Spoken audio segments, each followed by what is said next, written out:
আসসালামু আলাইকুম। সবাই আশা করি ভালো আছেন। তো ইউটিউব চ্যানেলে সবাইকে স্বাগত। তো আমি আসলে অযথা ভিডিও করি না। আজকে ভিডিও করার উদ্দেশ্য কিছু ইনফরমেশন দেওয়ার জন্য। তো আমি এর আগে যে ইনফরমেশনগুলো দিয়েছিলাম এবং কি অনেকে ফেক ভিসা দেওয়ার কারণে আমি ভিসা অরিজিনালভাবে কীভাবে চেক করবেন সেটা পর্যন্ত ভিডিও করে দিয়েছিলাম। তো আসলে ভিডিও করার উদ্দেশ্য হচ্ছে যে কারণ অনেকে অনেকভাবে ভুল তথ্য দিচ্ছে, এই কারণে মূলত ভিডিও করার উদ্দেশ্য। তো অনেকে বলতেছে স্টুডেন্ট ভিসা খুলছে। আসলে ভাই স্টুডেন্ট ভিসা আগে থেকে খোলা। স্টুডেন্ট ভিসাটা আগে থেকে খোলা, যেমন হচ্ছে স্টুডেন্ট ভিসা কবে কবে আসতে পারে। স্টুডেন্ট ভিসা স্প্রিং সেশন, ফল সেশন এবং কি সামার সেশন, এই 3 সেশন প্রত্যেকটা কান্ট্রিতে খোলা থাকে। স্টুডেন্ট ভিসা অফ করার ক্ষমতা কারো নাই। ওয়ার্ক ভিসা অনেকে বলতেছে 15 তারিখ থেকে খুলবে। ওয়ার্ক ভিসা নিয়ে আমি তেমন কোনো কথা বলতে চাইতেছি না, কারণ ওয়ার্ক ভিসা এর ভিতরে অনেকগুলো লোক আসছে স্লোভাবে।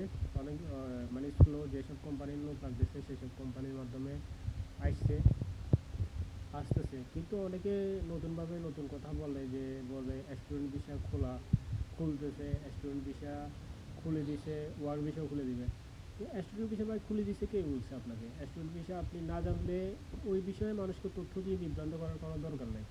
ওই স্টুডেন্ট ভিসা আগে থেকে খোলা, অল টাইম খোলা। স্টুডেন্ট ভিসাটা সব সব সব সময় খোলা থাকে। কথা হচ্ছে যে সেশন ছাড়া আসা যায় না, সেশন ছাড়া আসা যায় না। যেমন মনে করেন যে ফেব্রুয়ারি সেশনে আসতে পারবে, মার্চের 10 তারিখ পর্যন্ত আসতে পারবে ফেব্রুয়ারি সেশনে। এরপরে আপনার সামার সেশনে মে জুনে আসতে পারবে, আবার ফল সেশনে সেপ্টেম্বর অক্টোবর নভেম্বরের 5-6 তারিখ বা 10 তারিখ পর্যন্ত আসতে পারবে। এগুলো কিছু সময় আছে।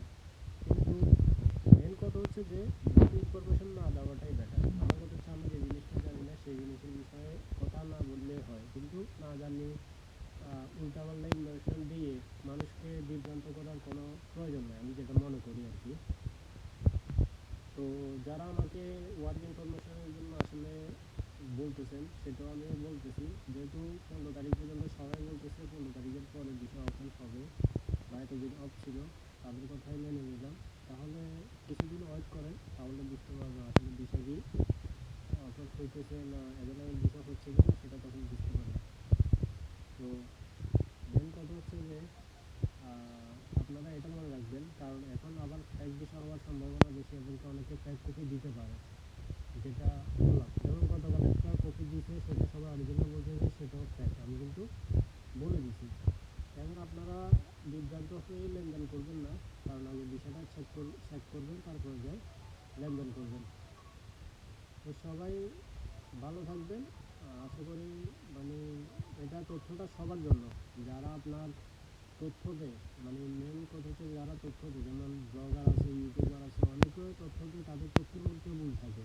আমি তাদেরকে অনুরোধ করবো, ভাই আপনি ভুল তথ্য দিয়ে কোনো ভিডিও তৈরি করবেন না। কেন করবেন না? কারণ আপনাকে অনেকে হয়তো ফলো করে, আপনার কথাটা অনেকে হয়তো আশা রাখে। এই জন্য ভুল তথ্য না দিয়ে সঠিক তথ্য দেওয়ার সবসময় চেষ্টা করবেন।